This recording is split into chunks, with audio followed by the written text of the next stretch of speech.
바울은 앞의 말씀에서 하나님의 주권을 강조했습니다. 하나님께서는 주권적으로 공평, 자비, 긍휼을 베푸는 분이시고요.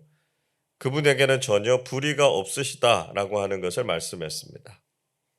무엇보다 하나님의 택하심과 구원은 모두 인간의 행위나 의지에 있는 것이 아니라 하나님의 전적인 주권에 있다라고 하는 것을 역설했습니다.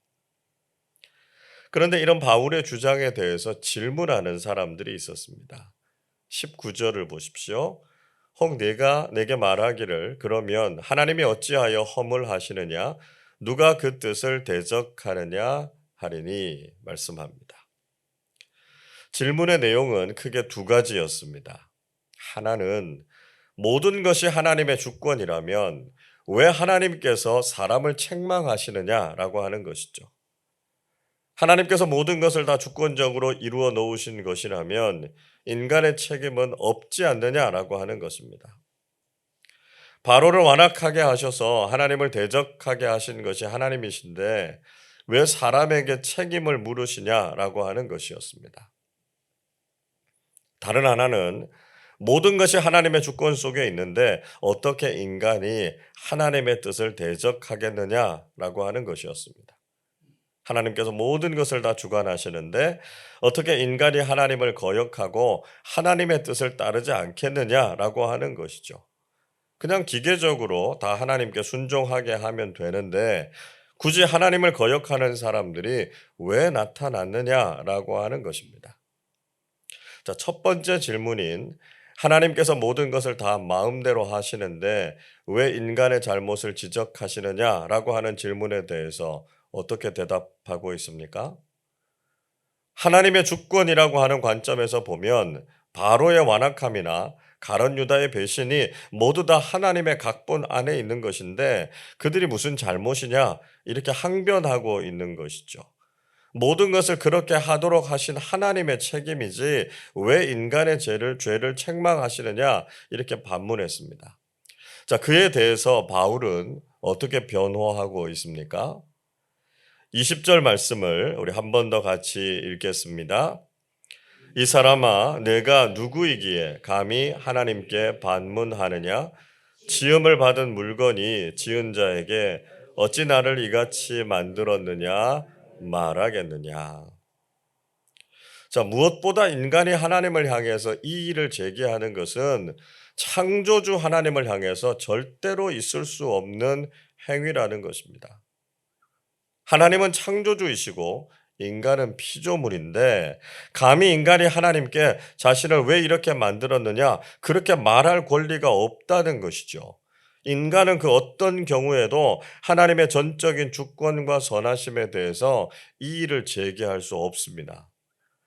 우리는 불완전한 존재이고요. 하나님은 완전하신 분이십니다. 그래서 우리가 보기에 이해가 되지 않고 불합리하다고 여겨질지라도 하나님께서 하신 일이라면 우리가 옳다고 믿고 순종하고 받아들여야 한다는 것이죠. 우리가 함부로 하나님을 판단하거나 우리 자신이 옳다 이렇게 생각하는 것이 아니라 하나님께서 전적으로 옳으시다라고 하는 것을 인정할 줄 알아야 한다는 것입니다. 그리고 바울은 그 유명한 토기장이의 비유를 소개하고 있습니다. 21절 보시죠.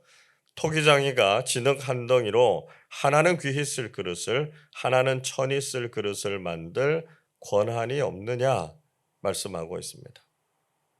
토기장이가 진흙을 가지고 귀하게 쓸 그릇, 천하게 쓸 그릇 만들 수 있는 권리가 그에게 있다는 것이죠. 이것은 예레미야 18장에서 예레미야 선지자가 하나님의 주권을 강조할 때 썼던 비유이지 않습니까? 한번 생각해 보십시오.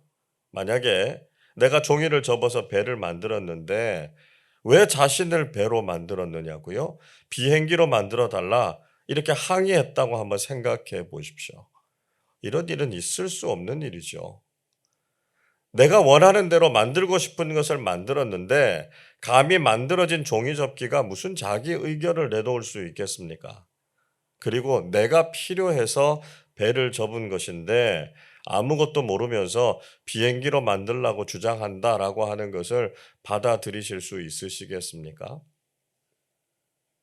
바울은 또 다른 예를 들어서 설명하고 있습니다. 22절에 보시면 만약에 하나님께서 진노의 대상으로 삼으신 사람에게 오래 참으심으로 관용하셨다고 해서 하나님께서 왜 그렇게 하셨느냐 따져 물을 수 있겠느냐라고 하는 것입니다.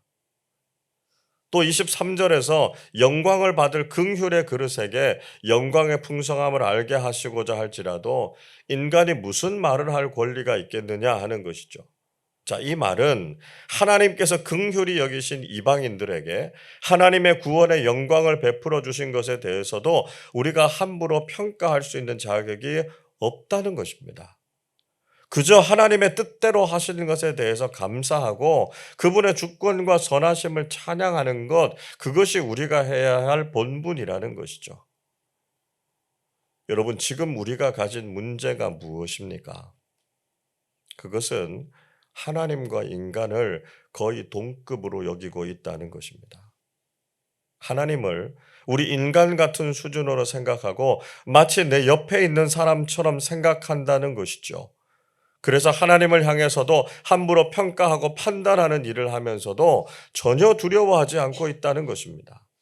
여러분, 하나님은 우리와 근본적으로 다른 분이십니다. 감히 피조물인 우리가 문제 제기를 할 수 있는 그런 분이 아니십니다. 하나님께서 하신 것이라면 우리는 그것이 선하고 완전하다라고 하는 것을 인정하고 찬양해야 한다는 것이죠. 하나님은 창조주이시고 우리는 피조물이기 때문에 우리가 해야 하는 것은 오직 하나님의 주권을 인정하는 것입니다. 피조물인 우리의 본분을 다하고 창조주의 주권과 권한을 인정하는 삶을 사실 수 있기를 바랍니다. 자, 또 하나의 질문에 대해서 바울이 대답하고 있습니다. 만약 모든 것이 하나님의 주권 안에 있다면 누가 하나님을 대적할 수 있고 하나님을 거역해서 구원을 받지 못할 사람이 있겠느냐라고 하는 것이었습니다. 24절 보시면 바울은 자신과 로마 교회가 바로 긍휼과 영광을 누릴 그릇이다, 그렇게 말하고 있습니다. 즉 하나님께서는 유대인들만이 아니라 이방인들도 택하셨다는 것이죠. 그리고 그들을 구원하셨다는 것입니다. 이것이 이방인들을 향하신 하나님의 긍휼하심이었습니다. 이런 은혜를 설명하기 위해서 바울은 호세아 선지자의 글을 인용했습니다. 25절을 보십시오. 호세아의 글에도 이르기를 내가 내 백성 아닌 자를 내 백성이라 사랑하지 아니한 자를 사랑한 자라 부르리라 말씀합니다. 하나님께서는 죄로 인해서 타락해서 도저히 당신의 백성이라고 부를 수 없는 사람들을 하나님의 백성이라고 불러주셨습니다. 그리고 사랑받을 만한 아무런 자격도 없는 사람들을 사랑하셨습니다. 26절은 이렇게 말씀하지요. 너희는 내 백성이 아니라 한 그곳에서 그들이 살아계신 하나님의 아들이라 일컬음을 받으리라 함과 같으니라. 자, 이것은 죄악된 이스라엘만이 아니라 전혀 긍휼하심을 받을 자격이 없는 이방인들조차도 하나님께서 긍휼히 여기시고 사랑하셨다라고 하는 것을 말씀하신 것이었습니다. 이렇게 놀라운 하나님의 은총과 긍휼이 있었기 때문에 이방인들조차도 구원을 받았다는 것이죠. 그러나 동시에 이스라엘 백성들이라고 해서 다 구원을 받는 것은 아니라는 것입니다. 27절을 보시죠. 또 이사야가 이스라엘에 관하여 외치되 이스라엘 자손들의 수가 비록 바다의 모래 같을지라도 남은 자만 구원을 받으리니 말씀합니다. 자, 이번에는 바울이 이사야 선지자의 말씀을 인용하고 있습니다. 이스라엘 백성들의 숫자가 아무리 많다고 하더라도 하나님께서는 남은 자만 구원하신다는 것이죠. 그러니까 모든 이스라엘 백성들이 하나님의 뜻에 다 순종해서 구원을 받는 것은 아니라는 것입니다. 택하심을 받은 이스라엘 백성들 중에서도 하나님의 뜻을 대적해서 결국은 멸망을 받는 사람들이 많았습니다. 그러나 하나님의 주권을 인정하고 하나님의 뜻에 순종하는 경건한 사람들, 즉 남은 자들은 구원의 은총에 들어가게 된다는 것이죠. 창조주 하나님의 주권을 인정하지 않고 여전히 하나님을 대적하는 사람들이 있고 그들은 하나님의 진노하심을 받을 수밖에 없다라고 하는 것입니다.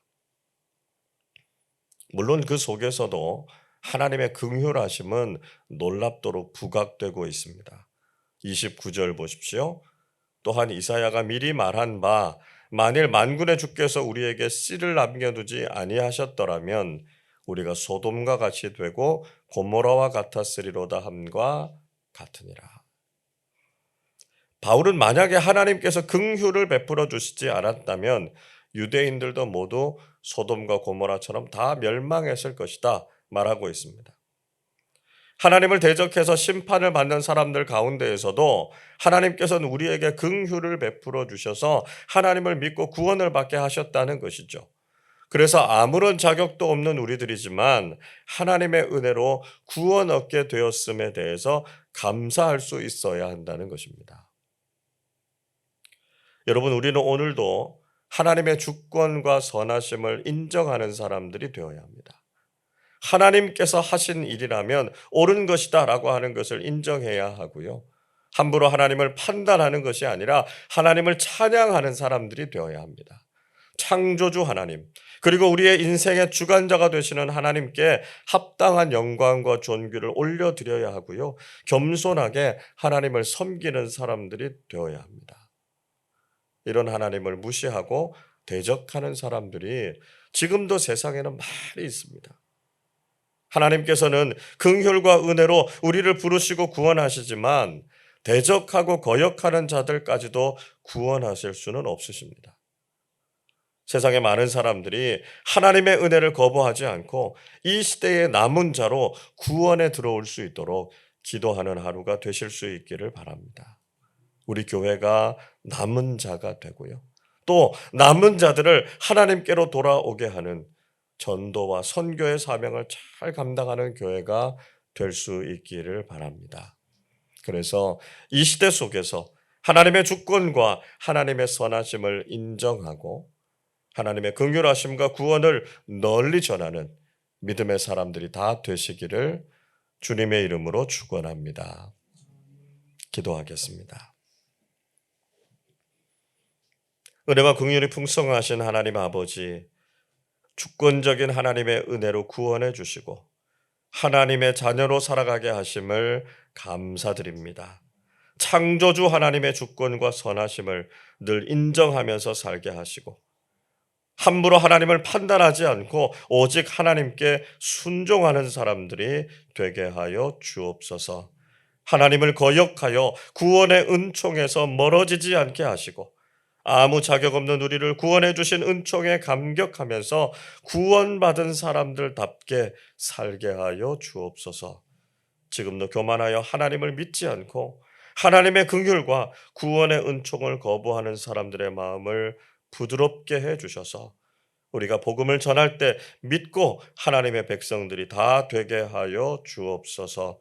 우리의 가족과 친척들, 친구들과 전도 대상자들을 위해서 이 새벽에도 기도하게 하시고 복음이 믿어지고 예수님을 영접하게 하셔서 천국 백성 되는 은혜를 허락하여 주옵소서.